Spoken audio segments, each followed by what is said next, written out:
आयोग को लिखिए चुनाव कैंसिल कराने के लिए, फिर से चुनाव हो। हम तो लिख दिए, हम तो मेल चुनाव आयोग को कर दिए। ये सरासर हम लोगों के साथ अन्याय है।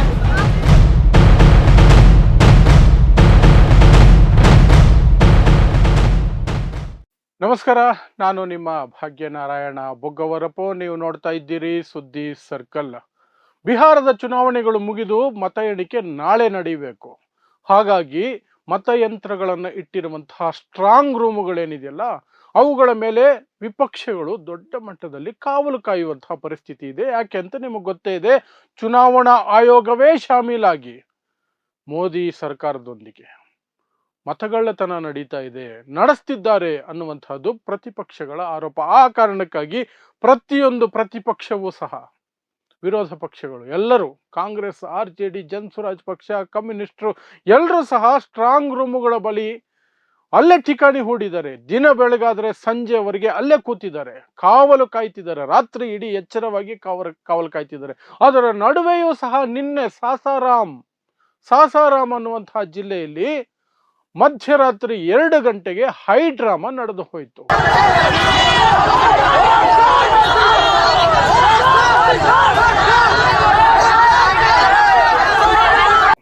ಯಾಕೆ ಅಂದ್ರೆ, ಒಂದು ಕಡೆ CCTVಗಳು ಬಂದಾಯ್ತು, ಇನ್ನೊಂದು ಕಡೆ UP ರಿಜಿಸ್ಟ್ರೇಷನ್ ಇರುವಂತಹ ಒಂದು ಟ್ರಕ್ ಒಳಗಡೆಗೆ ಎಂಟ್ರಿ ಕೊಡುತ್ತೆ. ಅದು ಮಧ್ಯರಾತ್ರಿಯಲ್ಲಿ.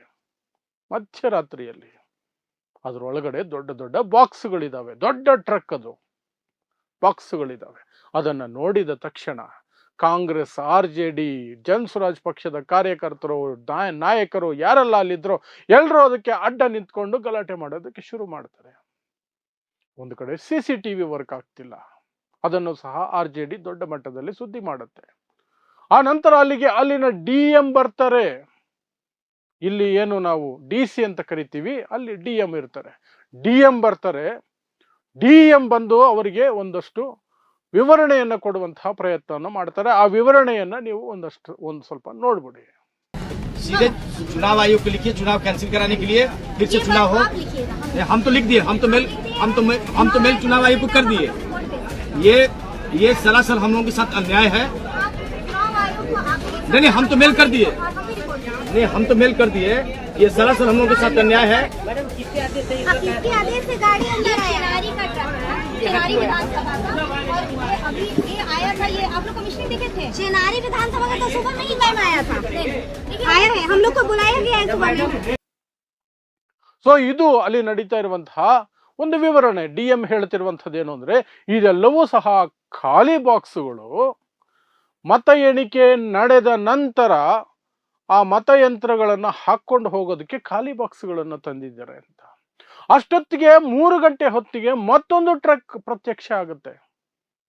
ಆ ಟ್ರಕ್ ನಲ್ಲಿದ್ದಂತಹ ಬಾಕ್ಸ್ಗಳನ್ನ ಇಳಿಸುವ ಒಂದು ಪ್ರಕ್ರಿಯೆ ನಡೀತಿರ್ಬೇಕಾದ್ರೆ DM ಅಲ್ಲೇ ನಿಂತಿರ್ತಾರೆ. ಆ ಬಾಕ್ಸ್ಗಳನ್ನ ಓಪನ್ ಮಾಡಿ ಅಂತ ಈ ರಾಜಕೀಯ ಪಕ್ಷದ ಎಲ್ಲ ನಾಯಕರು, ಕಾರ್ಯಕರ್ತರು ಒತ್ತಾಯ ಮಾಡಿದಾಗ ಒಂದಷ್ಟು ಬಾಕ್ಸ್ಗಳನ್ನ ಓಪನ್ ಮಾಡಿ ತೋರಿಸ್ತಾರೆ. ಅವು ಖಾಲಿ ಇದ್ದವು. ಇನ್ನೊಂದು ಟ್ರಕ್, ಇದು 3 ಗಂಟೆಗೆ ನಡೆದಿದ್ದು. ಮೊದಲನೇದು 2 ಗಂಟೆಗೆ. 2 ಗಂಟೆಯಿಂದ ಸುಮಾರು ಹೊತ್ತು CCTV ವರ್ಕ್ ಆಗ್ತಿಲ್ಲ.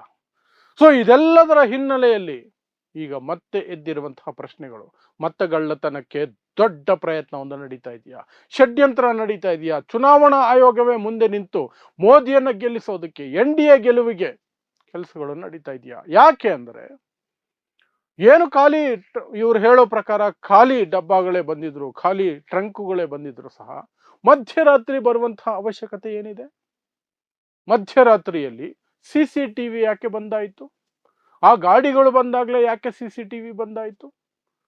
ಮತ್ತೆ ಆ ಗಾಡಿ UP ರಿಜಿಸ್ಟ್ರೇಷನ್ದೇ ಯಾಕಾಗಿರಬೇಕು? ಹಗಲೊತ್ತಲ್ಲಿ ಯಾಕೆ ಮಾಡಲಿಲ್ಲ? ಈ ಎಲ್ಲ ಪ್ರಶ್ನೆಗಳು ಬರ್ತಾ ಇದೆ.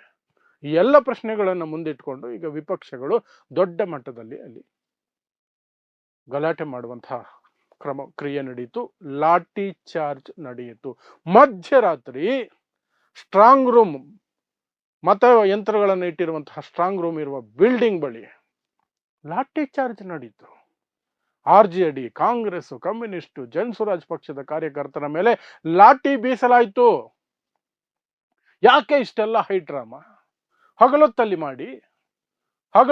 ಮಾಡೋದಕ್ಕೆ ಮೊದಲು ಅಲ್ಲಿರುವಂತಹ ಯಾರು ಏಜೆಂಟ್ಗಳಿರ್ತಾರೆ, ಅವರಿಗೆ ತೋರಿಸಿ ಹೇಳಿ ಇಂತಹ ಟ್ರಕ್ ಈ ಕಾರಣಕ್ಕೆ ಬರ್ತಿದೆ, ನೀವು ಬೇಕಾದ್ರೆ ಪರಿಶೀಲನೆ ಮಾಡ್ಕೊಳ್ಳಿ, ನಾವು ಗ್ಯಾರಂಟಿ ಕೊಡ್ತಿದ್ದೀವಿ, ರಿಟರ್ನ್ ಅಲ್ಲಿ ಒಂದು ಲೆಟರ್ ಕೊಡಿ, ಇಂತಹ ಟ್ರಕ್ ಬರುತ್ತೆ, ಇದು ಈ ಉದ್ದೇಶಕ್ಕೆ ಬರ್ತಾ ಇದೆ, ಇಂತಹ ಹೊತ್ತಿಗೆ ಬರುತ್ತೆ, ಇಲ್ಲಿಂದ ಬರುತ್ತೆ, ಈ ಕೆಲಸ ಮುಗಿಸ್ಕೊಂಡು ಹೋಗುತ್ತೆ ಅಂತ. ರಾತ್ರಿ 8 ಗಂಟೆಗೆ ಒಳಗೆ ಹೋದಂತಹ ಟ್ರಕ್ಕು ರಾತ್ರಿ 3 ಗಂಟೆಗೆ ಆಚೆ ಬರುತ್ತೆ ಅಂದ್ರೆ ಏನರ್ಥ ಅನ್ನುವಂಥದ್ದು ಪ್ರತಿಪಕ್ಷಗಳು ಕೇಳುವಂತಹ ಮಾತು. ಮತ್ತೆ CCTV ಯಾಕೆ ಇದ್ದಕ್ಕಿದ್ದಂಗೆ ಆಫ್ ಆಗೋಗುತ್ತೆ? ಇದು ಸಹ ದೊಡ್ಡ ಮಟ್ಟದಲ್ಲಿ ಅನುಮಾನಗಳನ್ನ ಹುಟ್ಟಿ ಹಾಕುವಂತಹದ್ದು. ಸೊ ಇದೆಲ್ಲದರ ನಡುವೆ ನಾಳೆ ಮತ ಎಣಿಕೆ ಇದೆ. ಅಲ್ಲಿರುವಂತಹ ಭಯನೇ ಮತಗಳ್ಳತನದ ಭಯ. ಮತಯಂತ್ರಗಳನ್ನ ಏನಾದರೂ ಗೋಲ್ಮಾಲ್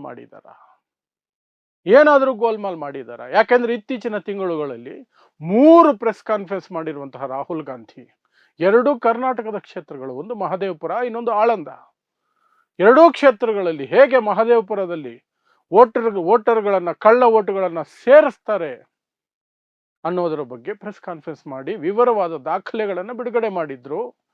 ಈ ಆಳಂದ ವಿಚಾರವಾಗಿ ಪ್ರೆಸ್ ಕಾನ್ಫರೆನ್ಸ್ ಮಾಡಿದಂತಹ ರಾಹುಲ್ ಗಾಂಧಿ ಹೇಗೆ ಮತಗಳನ್ನ ಡಿಲೀಟ್ ಮಾಡ್ತಾರೆ, ಅದು ಹೇಗೆ ವ್ಯವಸ್ಥಿತವಾಗಿ ಷಡ್ಯಂತ್ರದ ಭಾಗವಾಗಿ ನಡೆಯುತ್ತೆ ಅನ್ನೋದನ್ನು ಮಾಡಿದ್ರು. ಆ ನಂತರ ಇಡೀ ಹರಿಯಾಣ ರಾಜ್ಯದಲ್ಲಿ ಹೇಗೆ ಮತಗಳು ಹೈಜಾಕ್ ಆದವು, ರಿಸಲ್ಟ್ ಹೇಗೆ ಹೈಜಾಕ್ ಆಯಿತು ಅನ್ನೋದ್ರ ಬಗ್ಗೆ ವಿಸ್ತೃತವಾದಂತಹ ಹೈಡ್ರೋಜನ್ ಬಾಂಬ್ ಮಟ್ಟದಲ್ಲಿ ಒಂದು ಪ್ರೆಸ್ ಕಾನ್ಫರೆನ್ಸ್ ಅನ್ನು ಕಳೆದ 20 ದಿನಗಳ ಹಿಂದೆ ರಾಹುಲ್ ಗಾಂಧಿ